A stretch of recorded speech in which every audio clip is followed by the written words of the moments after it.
Assalamu aleyküm bütün dünyanın her qaysi yerlerdeki vatandaşlarımız. Biz bugün Kazakistan'daki etkinliğe Ankara'da Recep Tayyip Erdoğan'ın külliyesinde davetine katıldık. Bunun Kazakistan'daki büyük elçisi ve Kazakistan'daki aksakalları hem bütün Türkiye devletlerden vekillap katılgan oldu. Biz Şarkı Türkistan namına katıldık. Çünkü bu Türk konseyi hem Türk birliğine münasebet olan bir yığın boğanlık için Allah'a şükür Şarkı Türkistan halkını Uygur halkını ayırıp koymadı. Bizge mühim yerden orun verdi.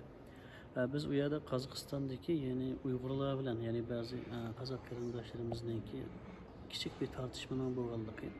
Yani Şarkı Türkistan çıkarsa 40 kilometre kildiği yerde. Bunun keyini Xitayning oyuna bağlıqını, bunun hech qanday yo'l qo'ymaslikni, u xalqni uyg'otishni, Qozog'iston xalqi bilan, ya'ni Sharq Turkiston va Uyg'uriston, ya'ni Uyg'urlar, Qozoq xalqi birlashib, Xitoyninki u yo'llariga, zulmga qarshi turish kerakligini so'zlashdi. Alloh xolisa buning uchun bugundan e'tiboran yaxshi bir Qozog'istonda bir ish boshlab, Alloh xolisa yani Kazak qarindoshlarımızın Uyg'urlarga ziyon yetkazishini, Uyg'ur qarindoshlarning Qozaq qarindoshlarga ziyon yetkazishini oldini olgan bo'ldi. Hem Uyg'ur Qozaq qarindoshlarimiz bütün Türkiye milletler birleşip zalimga, zulmga qarshi güzel bir ishlarning buni mumkin bo'lganligi to'g'risida güzel so'zlar bo'landi. Shuning uchun Qozog'istondagi bütün qarindoshlarımızga bu so'zlarni yo'llab qo'yganlar, Qozog'istonlik Uyg'ur qarindoshlar neymiş bo'lishdan qat'iy nazar Qozaq qarindoshlar bilan yaxshi o'tsin. Elbette biz yaxshi o'tamiz. Qozoq xalqimi Uyg'ur qarindoshlar bilan yaxshi o'tsin. Birlik ve beraberlik ichida qarindoshlik bilan inshaalloh zalim Xitoyni yo'q qilib, vatanimiz Sharq Turkistonni bir kun bo'lsin, bir mustaqil qilishni Alloh bizga nasib qilsin. Chunki Qozog'iston qurilgan vaqtida Qozog'istonlik Uyg'urlarning to'kpisi bor edi.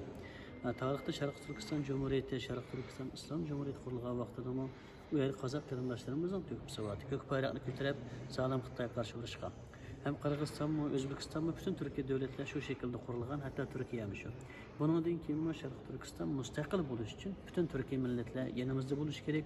Biz bunu intihar yaxshi yapavatimiz. İçimizde fakat Uygurlar alam yok. Milletvekillerimiz, bakanlarımızla, Türk, hatta Kürt, Kırgız, Kazak, Özbek bütün qarindoshlar var.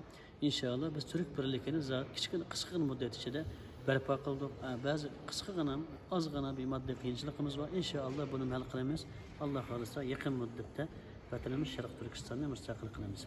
So'zimning oxirida shu 12 ayning 1-kuni yani Sharq Turkistondagi yani qurilish yani mustaqil bo'lgan kunida Allah'ın yardımı bilen İstanbul'da çok etkinlik var. Yani Türk Konseyi, Türk devletleri, Türk devleti birliğe ekildi.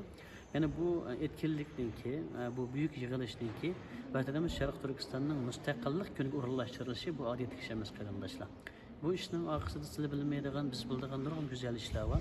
Allah xolisa bu Türk milletinin birleşip zalimga, zalim Xitoyga qarshi muştani turib yani 5 barmak birleşip bir muşulab zalim Xitoyni zulmni yo'q qildiganliginingki bir signali boshlanishi, yani baş qadamning elishi.